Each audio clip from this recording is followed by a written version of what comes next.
And this is the 5-Minute Podcast Review for Friday, June 9, 2017. So I've had a few emailed questions asking how I choose the podcasts to review and if they're all podcasts that I actually listen to. So to the first part of that question, I don't really have any hard and fast process for choosing the podcasts. I do spend some time each week, usually with a coffee, doing an online hunt for new podcasts, although often I hear of podcasts just through simple word of mouth, either in person or maybe a mention I hear in the media or read somewhere, or increasingly from listener emails. After, in the earlier episodes, I guess, working through a lot of what I think of as the top surface layer of podcasts, the fairly high-profile ones, I'm now increasingly diving below the surface to search out the interesting but lesser-known ones. I guess if I have any guidelines on what I pick, it would come down to these. Podcasts should be reasonably well produced, and most of that for me means at least reasonable audio quality. Podcasts are all about talking, and if you have to strain to understand the talk or put up with a heap of distracting background noise, then it's just not worth it. I also try to look for podcasts that have a genuine angle, or you could say a reason for being. So the two guys just talking into a microphone with nothing meaningful to say and no point to make probably won't make the cut. Probably, but not always, because sometimes even those type of podcasts, there's a certain chemistry that just seems to work. I guess the other guideline, which is more episode specific, is to try and have a diversity across the episodes. So I'll avoid having, say, 2 science podcasts in the one episode. And as for the first part of the question, do I listen to all the podcasts I review? Well, it's a yes and no sort of answer. Many of the podcasts I cover I've been listening to for a long time, but I definitely listen to at least a few episodes of all the podcasts I review. Whether they stay on my long-term playlist, though, is another thing, because as much as anything, there's only so many listening hours in the day, but I guess many of them do. And I guess I hope that's the way it might work for you. Sometimes it's just interesting to know that a particular podcast concept exists, even if you wouldn't listen to it.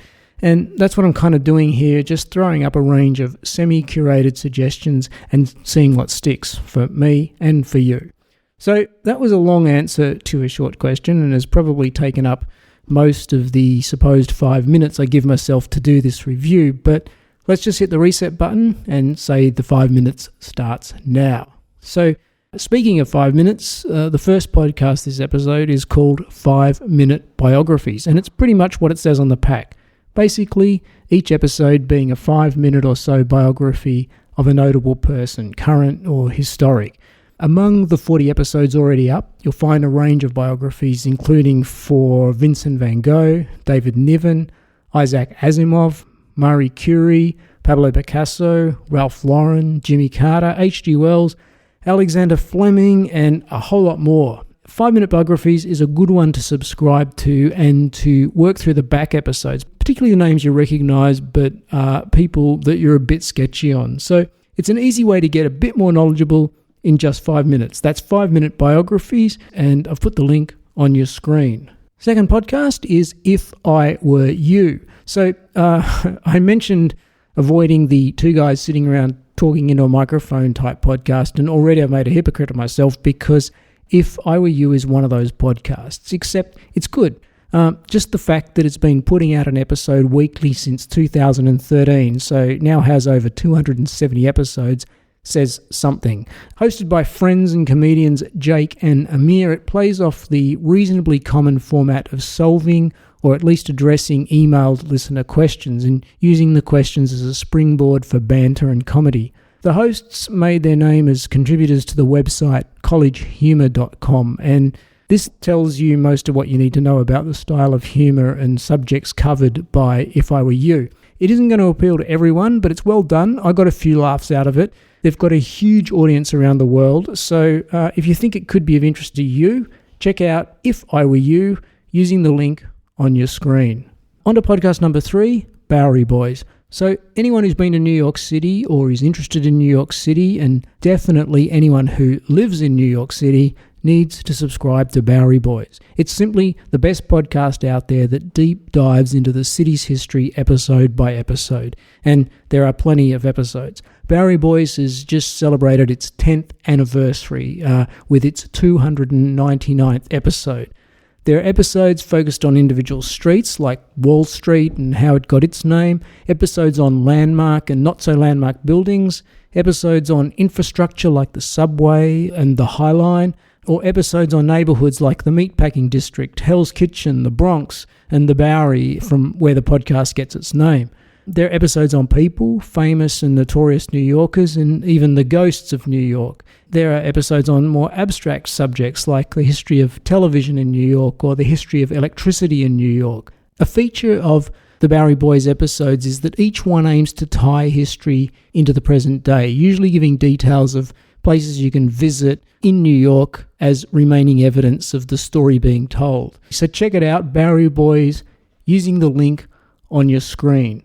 Okay, next podcast is Dead Pilots Society, and here we're talking about TV pilots, and specifically the TV pilot scripts written as part of the pitching process in getting new TV series up. Getting to pilot scripting stage means you've made it past most of the hurdles in the pitching process, but even then, some pilots fall over at the last stage, having been scripted, but then for a whole variety of reasons, not making the final cut for production. The first episode of Dead Pilot Society gives a lot of background on the TV pitching process and why some pilot scripts never get made. So Dead Pilot Society is a nice idea that resurrects these dead pilot scripts for the podcast medium. Each episode includes an interview with the writers, followed by a table read of the script featuring a varying cast of TV and film actors in front of a live audience. If you've got an interest in the film and TV industry, particularly if you're interested in script writing, you'll find Dead Pilot Society interesting and educational listening, but pretty much anyone should find the table reads entertaining storytelling, with the writer interviews at the start being an interesting insight into the behind-the-scenes processes that go on in the world of pitching TV ideas. The link to Dead Pilot Society is on your screen. Okay, last podcast this episode is containers, and that's containers as in shipping containers, those large rectangular boxes you see stacked at shipping ports and on the back of trucks. This is one of those quirky podcast series, an 8-part series that's a surprisingly fascinating look at how the development of the standard-sized shipping container completely transformed the world of global trade, how it flipped the logic on the location of the great manufacturing centres of the world, impacting the lives of millions of people, and how containerisation has impacted our own lives in ways we probably haven't got a clue about. As the series points out, practically everything you own, from the clothes you're wearing to even the window frames in your house, probably spent time in a shipping container. Ultimately, the 8 episodes of Containers give a great insight into how capitalism and global trade actually works, but in a way that's anything but dry and dull. Here's just a brief clip from the introductory episode. Containerization is the technological underpinning of the global economy. We're living through a political moment where the wisdom of global trade has been brought into question by Donald Trump, among others. But most people don't have a clue how enmeshed they are in the networks of global trade. Yeah, I mean, when Donald Trump says, we have to bring the work back here, I think that is a profound misunderstanding of how the global economy currently works. Containers basically are the embodiment of modern capitalism. So my proposition is that if you want to understand the messy, innovative, destructive reality of capitalism, there's no better microcosm than the system that moves containers around the world. Using the Port of Oakland as a prism, I'm going to lead you through this world of ships and sailors, tugboats and warehouses, cranes and coders. Oh, she's definitely a leader. She's a feisty little woman. Very feisty. The most of the seamen is like the 80% of their life is at sea. So while we're looking for the cat, we're getting a lot of static from the ship. In fact, the gang boss yelled down, he says, "Fuck the cat, send up the empty crate." Okay, that's Containers, and that's it for this episode where we reviewed the following 5 podcasts: 5-Minute Biographies, If I Were You, Bowery Boys, Dead Pilot Society, and Containers. And links, of course, to all are on your screen. See you in the next episode. and thanks for listening.